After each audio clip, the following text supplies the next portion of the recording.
Even if you like Ryan Reynolds, I bet that you've never seen one of his best movies. A movie where set design, cinematography, acting, and even usage of overly cheery pop music come together to tell a tale about a sensitive subject like mental illness, while still mixing between horror and comedy. Heck, I bet a lot of you didn't even know Ryan Reynolds is in a horror movie at all. But even to the man himself, this is one of his favorite films when it comes to the ones he's done himself, believing it's never got its day in court. Guys, gals, and non-binary pals watching this, if you're new to the channel, it's called Juvenile Nile. I myself go by Nile. Please don't let that name leave your brain, and if you're enjoying yourself, please don't forget to like, comment, and subscribe, as well as hitting that notification bell. Getting back to the topic at hand, this movie is called The Voices, directed by Marjan Satrapi. As its main antagonist, Jerry Hickfang keeps hearing them. He's schizophrenic with his mind believing his animals can talk, which, making a horror movie about that might, well, seem incredibly insensitive. But I wouldn't worry about that, as the character of Jerry Hickfang is incredibly sympathetic. This movie makes you feel for this guy so bad. That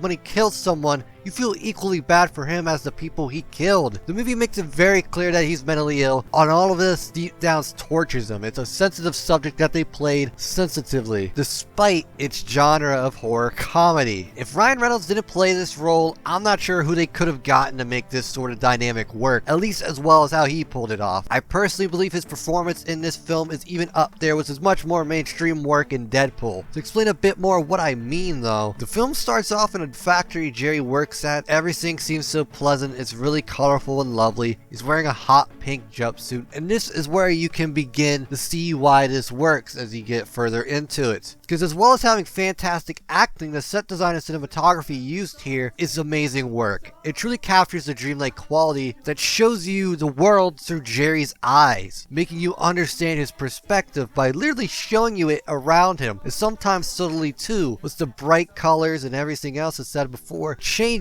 when Jerry is no longer on his pills. See, when he's off his pills, the world seems nice, he sees butterflies, everything's all happy. But when he's off the pills and no longer listens to the voices, the world starts to be seen as dreary and uncomfortable in a way that makes it so you can actually understand why Jerry doesn't take his pills, since that seems like such an obvious fix to the situation at first. It does this so you follow Jerry and feel bad with him. The movie without sympathy and Ryan Reynolds' earnest, likable performance wouldn't work as nearly well as it does, and on top of this, his performance as the pets, as he also does the voices in his head, was Mr. Whiskers representing his dark side, that's the cat, and Bosco the dog representing the side of Jerry that knows better, the voice of reason trying to tell him that he's a good person deep down and that he shouldn't do this, while Mr. Whiskers tells him to do it and keep doing it. And because of the comedy that comes from these performances, it helps the movie work as well as it does, which may seem a bit odd at first. It's a sensitive subject, you'd expect it to be more of a full-on drama, but I believe that the mix of comedy put into these performances lets the audience not be so horrified with Jerry's actions, so that they can watch it without being entirely uncomfortable. That way the sympathy can reign free and not focus on the horror that could potentially make Jerry an unlikable protagonist that they don't want to follow along, missing the message of the film about the mentally ill. It lets them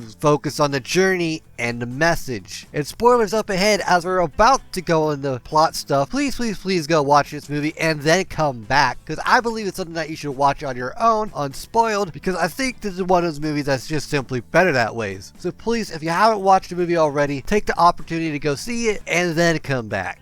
Okay, anyways, if you're continuing to watch this for whatever reason, whether you watched the film or you just don't care enough, we're going to be getting more into the later plots, the more spoiler-filled territory, as well you can probably figure. And Jerry's messed up actions that he does throughout this film includes keeping a decapitated head collection. How lovely. They talk to him, as in the heads, convince them to take more heads so they aren't so alone, and eventually all this winds up to how Jerry kidnaps his therapist. Jerry, you're better than that.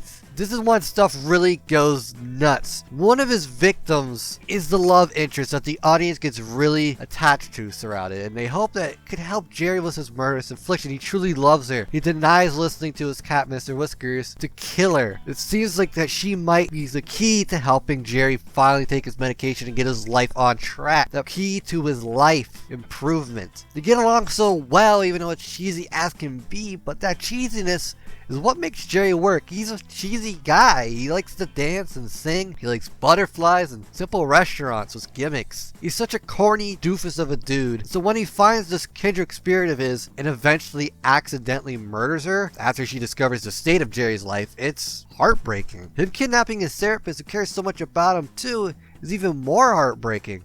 Well, I mean, not as heartbreaking, but still heartbreaking. The movie around this point gets hard to watch, which, without Jerry being so sympathetic, may be so hard to watch that people may not want to watch it at all because it's such a terrifying and sad, depressing idea. His co-workers realize Jerry hasn't been to work, so they checked up on him. And they see how everything is, the state of his house. They let his pets out because of the terrible situation they live in, because they don't actually talk, they're just animals. The co-workers call the cops, and this is the beginning of the end for Jerry. All these conflicting moments you have for Jerry rise together, created a climax full of suspense. You love Jerry, but you hate what he's done. You know why this is happening. You understand why it's happening, but you also understand Jerry. You've seen his backstory at this point as well, where you see he was abused by his father, how his mother was also schizophrenic and made Jerry kill her. Jerry was institutionalized for years before the plot of this film. He tried to get better, but real life was too much for him to handle, so he retreated into his hallucinations as much as they made him do bad things. You see how cheery his world was, so you get it. You just hate it at the same time. You don't want to see bad things happen to Jerry. It's a tragedy of a situation that only gets worse. And this is the really big ending spoiler, so please, even if my last warning you didn't go see to watch the movie, please go watch it now. I am practically begging you to go watch this movie if you haven't already. Big sigh. Okay, ending time. A gas leak happens in Jerry's house as he's trying to escape from the police. They're after him. The therapist is pleading not to kill him, but they gotta do what they gotta do. And eventually that gas leak explodes the place where Jerry lives,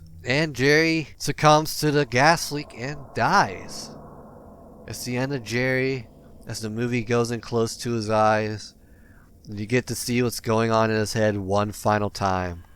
Or maybe he goes to heaven, unless this is just another gas and hallucinations where this is the last things he's ever going to see. It's sort of up to the viewer's interpretation a bit in that way. But everything goes to white as the hallucinations represented by Bosco, Mr. Whiskers, go away, they retreat, they go their separate ways, as they say. And then Jerry meets the people that he killed in colorful clothes, and also Jesus Christ himself. Yeah, Jerry Hickfang meets Jesus.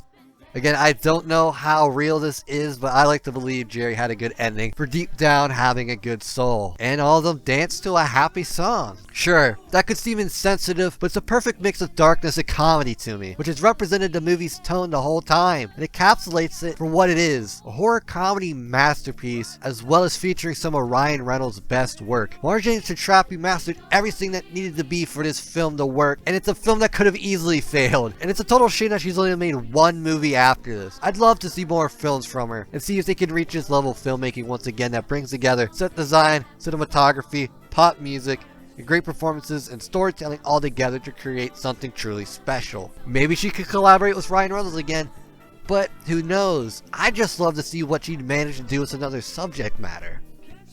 The Voices, for what it is, even though many people didn't get to see it, is one of a kind, and is a total recommendation from me. It is a fantastic movie, and I can't think of anything else like it. It's a character story that people have been wanting to see, except this one doesn't rip anything off. It's just unique. It was one of the highest rated films that was on the blacklist. The script had praise before it was even made. At one point it was going to have Ben Stiller, but even I don't think that he could have done as well as Ryan Reynolds. So one last time before we end the video, please go watch The Voices. And if you haven't already, please like, comment, and subscribe, as well as hitting that notification bell. Thank you so much for watching. I hope you've enjoyed your stay and the rest of your day.